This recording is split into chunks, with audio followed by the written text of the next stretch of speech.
Brillanti Dance. Kull nhar ta' ġimgħa fi 8:30 dejjem fuq One.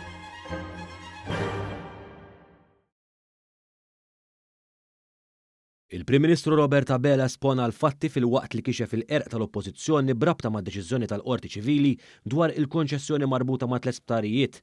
Il-Prim Ministru Robert Abela għamel dan waqt li kienet qed tiġi diskussa mozzjoni fil-Parlament dwar l-isptarijiet li kienu parti mill-konċessjoni ma' Vital su Stewart, diskussjoni mimli jisterizmu għajjat min naħa tal-Oppożizzjoni b'attentat li jwaqfu l-Prim Ministru milli jitkellem.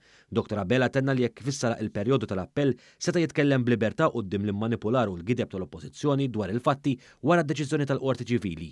Dan billi saħansitra nċita dak li qalet il-Qorti. Niċċita paragrafi tas-sentenza 454 sal-paragrafu 493 u niċċita minn paragrafu 494 sa paragrafu 504 fejn il-Qorti b'mod mill-aktar ċar qatt ma qalet dak li qed jgħid Adrian Delija illi l-Gvern kien b'xi mod fraudolenti.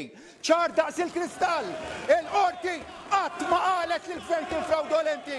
Intant il-Prim Ministru nota wkoll l-iskorrettezzi fatwali tal-Partit Nazzjonalista. X'qed ngħidu hawnhekk? Qed ngħidu li Settembru l-għadda qalu li Stewart ħadu 4 miljun euro minn fuq il-poplu. Ġimilu qalu li ħadu 300. Dil-ġimet jgħidu illi ħadu 400. Biex tara il-livell ta' skorrettezzi fatwali illi qed isiru minn naħa l-oħra. Jixtu numri jafu li mhumiex minnhom u jibqgħu jirrepetuhom. Il-Prim Ministru sostna wkoll id-dikjerazzjonijiet ta' Stewart ikomplu jikkonfermaw il-pożizzjoni soda tal-Gvern li ma jerġax jinnegozja dan il-ftehim.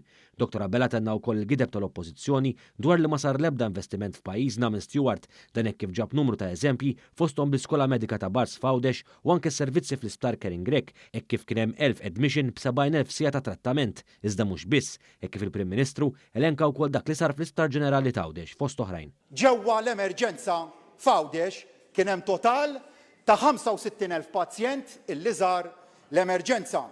Daycare u servizzi ta' onkoloġija, jiġifieri dawk relatati mal-kura tal-kanser, 13,421. Proċeduri mediċi ta' operazzjonijiet non elective, 7,339. Surgical procedures ta' emerġenza, 986. Proċeduri oħra ta' operazzjonijiet elective, 6,353. Fl-outpatients, taf kemm il-vista saret, Sur President, fl-outpatients? 259,000. 259,000 vista ġewwa l-outpatients. Il-Prim Ministru spjegaw wkoll kif Stewart kienu wkoll ta' għajnuna biex jgħinu jattrezzaw pajjiżna bil-ventilaturi fi żmien il-COVID-19 meta kien hawn diffikultà kbira biex dawn jiġu aċċessati flimkien mas salarji tal-ħaddiema li provdew servizzi lil tant pazjenti Maltin u Għawċin.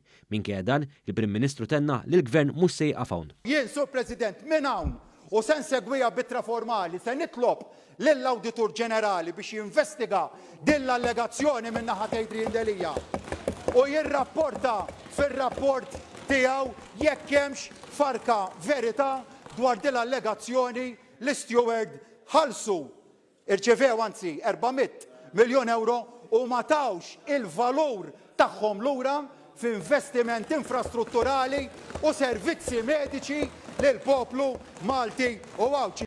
Il-Prim Ministru nota wkoll l-ipokrezija tal-Oppożizzjoni meta titkellem dwar proġetti fil-qasam tas-saħħa, dan speċjalment meta titkellem dwar l-istarijiet b'mod partikolari l-Isptar Mater Dei hekk kif fakkar fil-każ famuż tal-konkos difettuż permezz tal-kumpanija Skanska. Iżda mhux biss. Imma fatt ieħor, Sur President, li ħadd ma semmih hawnhekk min illum qed ipinġililu nnifsu bħala id-difensur ta' drittijiet tal-poplu.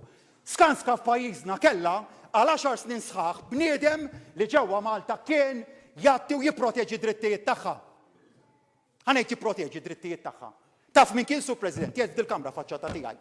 Għal 10 snin sħaħ Adrian Delija kien il-konsulent legali ta' Skanska. Ara dakinhar, Sur President, ma ħarqitux qalbu biex jipproteġi l-interessi tal-poplu Malti. 10 snin sħaħ konsulent ta' Skanska. Dr. Abela temm id-diskors tiegħu billi kompla jassigura li aqwa kura għal poplu Malti u Għawċi. Senatu u nofru servizz tas-saħħa ta' kwalità kif jixraq lil pazjenti tagħna bi proġett ġdid ta' sptar fawdex li jkun fuq quddiem-net tal-prijoritajiet tagħna. Is-servizz tal-kura akuta partikolarment se jkun qiegħed jitmexxa u jingħata mill-gvern fejn hemm xi jiġi rifus, jekk hemm xi jiġi rifus u taxxa żgur li hemm xi jiġi rifus se nkunu qed nibqgħu nieħdu l-passi biex nikkawtelaw l-interessi tal-poplu Malti. Hija riforma, Sur President, li se nerfa' responsabbilta sħiħa tas-suċċess tagħha. Hija riforma li nistgħu nagħmluha, hija sfida li nistgħu nilqgħu għaliha u hija sfida li l-wiegħed il-poplu se nagħmlu suċċess minnha għaliex din tkun riforma oħra f'kull lana ta' riformi li qed imexxu lil pajjiżna l-qudiem.